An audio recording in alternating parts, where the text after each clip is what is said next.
Hi வணக்கம். 90 நாட்களில Italy மொழி முடியுமா முடியாதா என்றெல்லாம் யோசிக்க வேணாம். நான் உங்களோட கூட இருக்கிறேன். 90 நாட்களில ஒவ்வொரு நாளும் ஒரு வீடியோ உங்களுக்காக நான் அப்லோட் பண்ண போறேன். ஸோ எண்ணி 90 நாள்ல நீங்க ஒரு இத்தாலி பேசுற ஒரு நபரா இருக்க போறீங்க. ஓகே, நீங்கள் இத்தாலியில மாணவராக இருக்கலாம், இத்தாலிக்கு திருமணம் முடித்து வர இருக்கிறவராக இருக்கலாம், அல்லது இத்தாலியில் வேலை பார்ப்பவராக இருக்கலாம், அல்லது இத்தாலிக்கு சுற்றி பார்க்க வருகிற ஒரு நபராக கூட இருக்கலாம். நீங்கள் எந்த வகை நபராக இருந்தாலும் உங்களுக்கு பொருத்தமான வகையில நான் இத்தாலி தேசத்துக்கு வந்து கிட்டத்தட்ட 90 நாட்கள்ல எப்படி இத்தாலிய மற்ற ஆட்களோட கதைத்தேனோ அதை நான் உங்களுக்கு சொல்லித்தரேன். ஓகே, அதனால இதை நீங்கள் கட்டாயம் ஃபாலோ பண்ணலாம். இது ஒரு சேலஞ்சா நான் செய்யறேன். ஜஸ்ட் 90 நாட்கள்ல வந்து நீங்கள் இத்தாலி கதைக்கு இயலும்.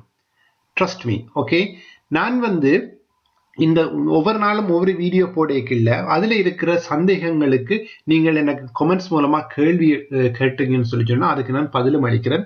ஸோ முடிஞ்ச வரை நீங்க இதை ஒரு உங்களுக்கே தெரியும், சில பேர் உங்களை பழிச்சிருக்கலாம், இவருக்கு இத்தாலி கதைக்க தெரியாது, இவருக்கு இத்தாலி கதைக்க தெரியாது, இவ்வளவு காலம் வந்து என்ன செய்றீங்க அப்படியான எந்த பிரச்சனையும் நீங்க யோசிக்க வேணாம். ஜஸ்ட் கன்சென்ட்ரேட் பண்ணுங்க. ஏன்னா உங்களுக்கு தெரியும் இத்தாலியில நீங்க இருப்பீங்கன்னு சொல்லி சொன்னா, உங்களுக்கு சிட்டிசன் இருக்கிறேன்னு சொல்லி சொன்னா கட்டாயம் A2 என்ற ஆது என்கிற இத்தாலியின் சர்டிபிகேட் வந்து உங்களுக்கு கட்டாயம் பண்ணும். அதனால தொடர்ந்து என்னோட இணைஞ்சிருங்க. நாங்கள் பாடத்துக்கு போறதுக்கு முதல் நான் உங்களுக்கு ஒரு விஷயம் சொல்றேன். இத்தாலி கதைக்கிறதுக்கு கட்டாயம் இத்தாலி எழுத்துக்கள் தெரிஞ்சிருக்க வேண்டிய அவசியமே இல்லை. அதுக்கு நான் ஒரு காரணம் சொல்றேன். என்னன்னு சொல்லிட்டேன்னா, எங்களுக்கு இத்தாலியில இருக்கிற மொழிகள் எல்லாமே எழுத்துக்கள் எல்லாமே எங்களுக்கு தெரியும். கிட்டத்தட்ட எல்லா எழுத்துக்களுமே வந்து எங்களுக்கு தெரியும். ABCDEFG என்ன இங்கிலீஷ்ல சொல்றீங்கன்னு யோசிக்காதீங்க.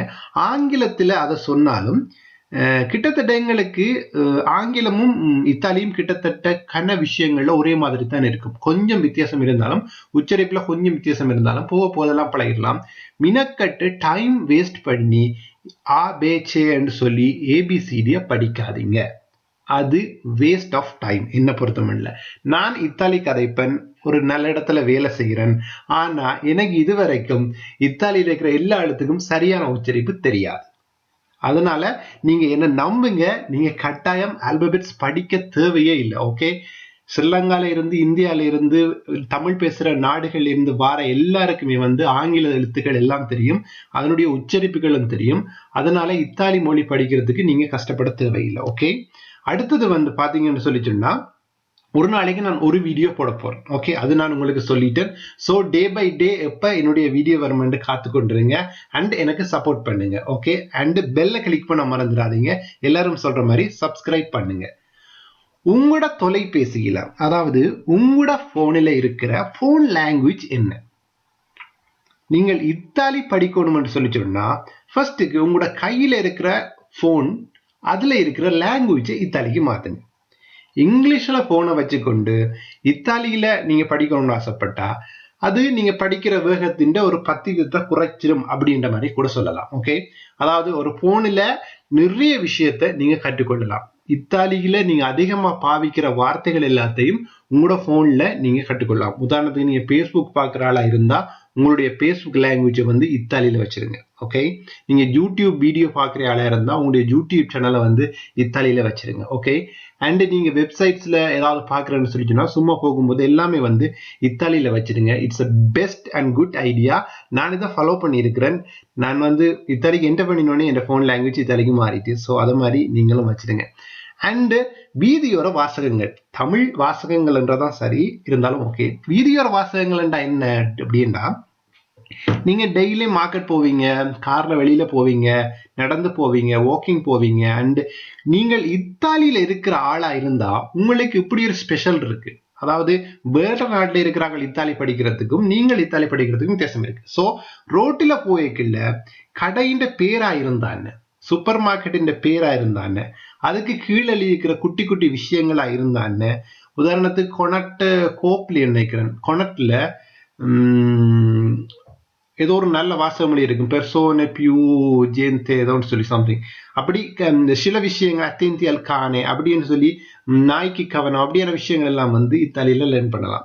ஸோ நீங்கள் போயக்குள்ள ரோட்டில் இருக்கிற என்ன விஷயமா இருந்தாலும் திரும்ப திரும்ப திரும்ப பார்த்துட்டு அதுக்கு அர்த்தம் தேடி கண்டுபிடிங்க, ஏன் இது இப்படி எழுதியிருக்குன்னு சொல்லி. ஓகே, அடுத்தது வந்து ரேடியோ கேட்கிற பழக்கம், வானொலி கேட்கிற பழக்கம் உங்களோட இத்தாலிக்கு ரொம்ப ஹெல்ப் பண்ணும்.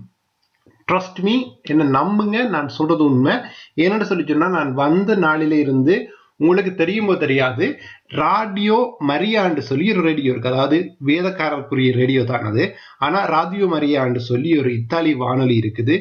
அதுல வந்து இத்தாலிய அப்படி அழகா மெதுவா பேசுவாங்க. ஓகே, நான் அதை கிட்டத்தட்ட ஒரு 6-7 மாசம் தொடர்ந்து கேட்டிருப்பேன். இப்பவும் சில நேரம் கேட்பேன், நல்லா இருக்குன்னு கேட்க.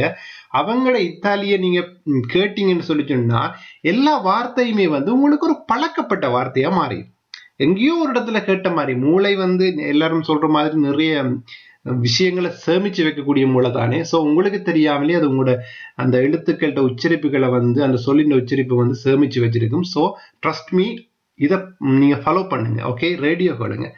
அண்ட் எனக்கு ஒரு பழக்கம் இருக்கு, பூசைக்கு போறது. ஓகே, அது பக்திலியா போறீங்க அப்படின்லாம் என்ன கேட்காதீங்க.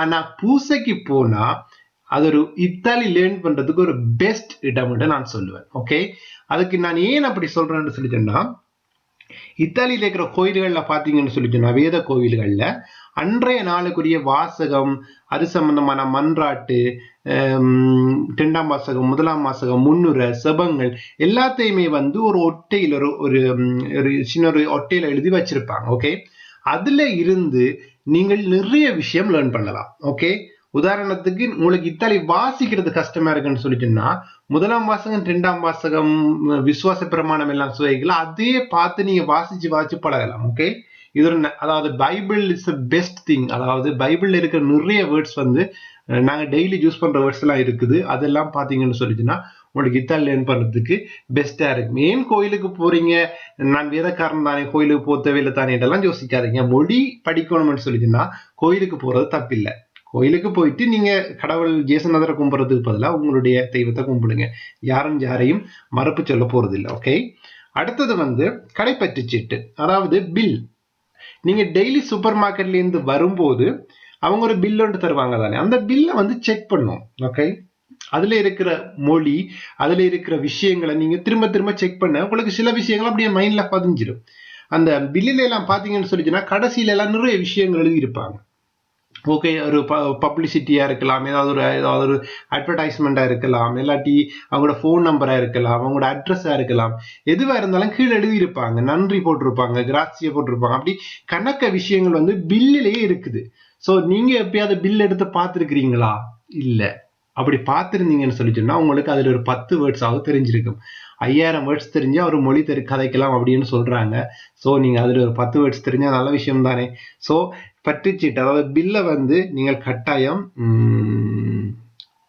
படிச்சு பழகுங்க. ஓகே, இப்ப நான் கடைசியா உங்களுக்கு சொல்ற விஷயம் பாருங்க. ரோட்ல நான் சொன்னா நடந்து போய்க்கல இத்தாலி படிக்கலாம்ட்டு நீங்க சொல்லுவீங்க, அதை எப்படி படிக்கிறது அப்படின்னு சொல்லி. இப்ப பாருங்க, இதுல நான் சிம்பிள் எக்ஸாம்பிள் உங்களுக்கு சொல்றேன். ஓகே, முன்னுக்கு இருக்குது அத்தெந்தி அல் கானே என்று சொல்லி. ஓகே, யோசிக்காதீங்க என்னன்னு சொல்லி, உங்களுக்கு பார்த்தோன்னே விளங்கிட்டு ஏதோ நாயை பற்றி கேட்கிறாங்க. ஓகே, அத்தெந்தி அல் கானே. ஓகே, இன்னொன்று இருக்குது பாருங்க, அத்தெந்தி அல் கானே. ஓகே, இதே வந்து 2 நாயை போட்டுட்டு சொல்லியிருப்பாங்க அப்படின்னு சொல்லி சொன்னா அத்தேந்தி ஐ காணி அப்படின்னு சொல்லியிருப்பாங்க.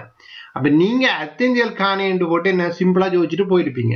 ஆனா அத்தேந்தி என்றா என்ன, அல்லண்டா என்ன, காணே என்றா என்ன என்ற பேயாவது யோசிச்சிருக்கீங்களா?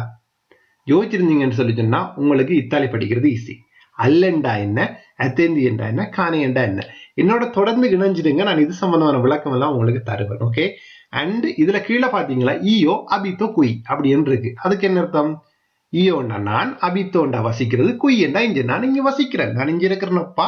அத்தெந்தியல் காணே. ஓகே, அத்தெந்தியல் காணே என்று சொல்லி சொன்னா நாய்களுக்கு கவனம் அப்படின்னு சொல்லி அர்த்தம். ஓகே, காணே என்றா நாய், இல் காணே என்று சொல்லி சொன்னா ஒரு நாய், அதுவே ஈ காணி என்று சொல்லி சொன்னா நிறைய நாய்.